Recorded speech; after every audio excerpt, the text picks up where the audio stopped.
प्यारे बच्चों, ये कहानी ऐसे एक झूठे चरवाहे की है जो झूठ बोलकर लोगों को परेशान करता था। और एक वक्त ऐसा आया कि लोगों ने उसकी सच्ची बात पर भी यकीन करना छोड़ दिया।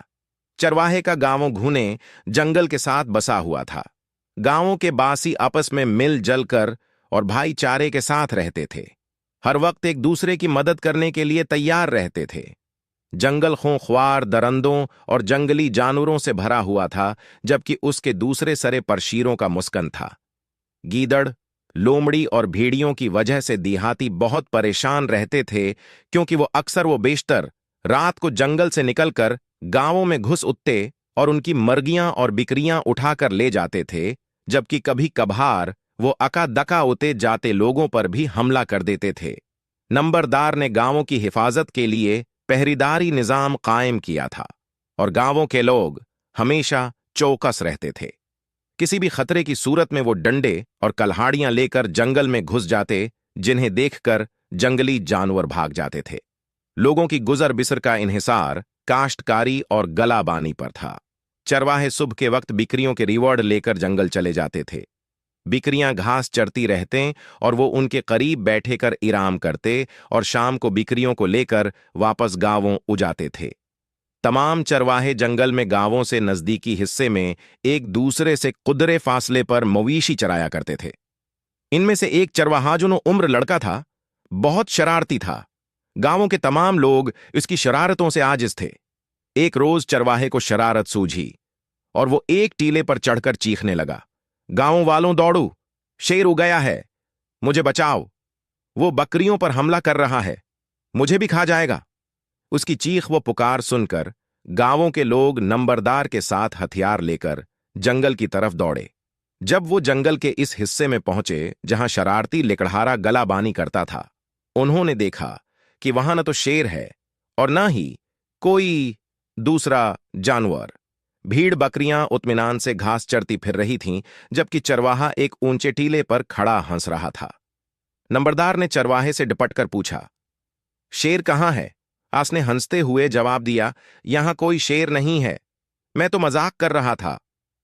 नंबरदार समेत तमाम लोग इसे बड़ा भला कहते हुए वापस गांवों चले गए। इस तरह की हरकत इसने कई मर्तबा करके गांवों वालों को परेशान किया। इसकी खौफ ज़दा आवाज में चीखो पुकार सुनकर गांवों के लोग उसकी मदद के लिए दौड़े लेकिन लड़के कोटीले पर खड़ा हंसते देखकर गुस्से के आलम में वापस चले जाते। इसके मुसलसल झूठ की वजह से उन्होंने फैसला किया कि अब वो मजीद बेवकूफ नहीं बनेंगे। अब चरवाहा जितना भी शूर व गल करे, कोई जंगल की तरफ नहीं जाएगा। एक दिन अल्लाह का करना ऐसा हुआ कि एक भूखा शेर शिकार तलाश करता हुआ जंगल के इस हिस्से में ही निकला जहां शरारती चरवाहा बकरियां चरा रहा था।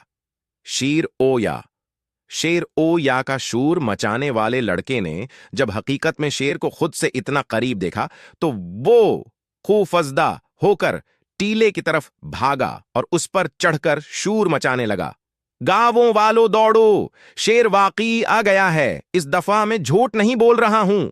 आस ने कई बकरियों को मार दिया है, अब मेरी तरफ बढ़ रहा, खुदा के लिए मुझे बचाओ, वरना मुझे खा जाएगा। गांवों वाले उसकी चीख और पुकार को मजाक समझकर टाल गए। शेर टीले पर चढ़ गया और उसने चरवाहे पर छलांग लगाई। इनन फानन उसे चीर फाड़ कर खा गया। चरवाहा चीखता रहा, फरियाद करता रहा, लेकिन इस बार उसकी मदद को कोई नहीं। शेर के हमले से बचकर कुछ बकरियां जख्मी होकर बदहवासी के आलम में गांवों की तरफ भागें। गांवों के लोगों ने जब बकरियों को देखा, जिनका बदन शेर के पंजों और नुकीले दांतों से उधड़ा हुआ था, तो उन्हें शरारती चरवाहे की फिक्र लाहिक हुई। वो सब डंडे और कल्हाड़ियां लेकर जंगल की तरफ भागे, लेकिन चरवाहा उन्हें कहीं नजर नहीं आया। चंद अफराद टीले पर चढ़े तो उन्होंने देखा कि वहां चरवाहे के कपड़ों के चीथड़े, खून और उसके जिस्म के चंद टुकड़े पड़े थे। शेर चरवाहे को मारने के बाद उसे मुंह में दबाकर अपने ठिकाने की तरफ लौट गया था। नंबरदार समेत तमाम देहाती अफसोस का इजहार करते हुए गांवों वापस चले गए। देखा बच्चों, ए रोज भी शेर आया का शूर मचाने वाला शरारती चरवाहा एक दिन सचमुच शेर के हाथों अपने अंजाम को पहुंच गया। प्यारे बच्चों, इसलिए हमें हमेशा सच बोलना चाहिए और कभी मजाक में भी झूठ नहीं बोलना। ऐसी मज़ीद दिलचस्प और मज़ेदार कहानियों के लिए हमारा चैनल सब्सक्राइब करें।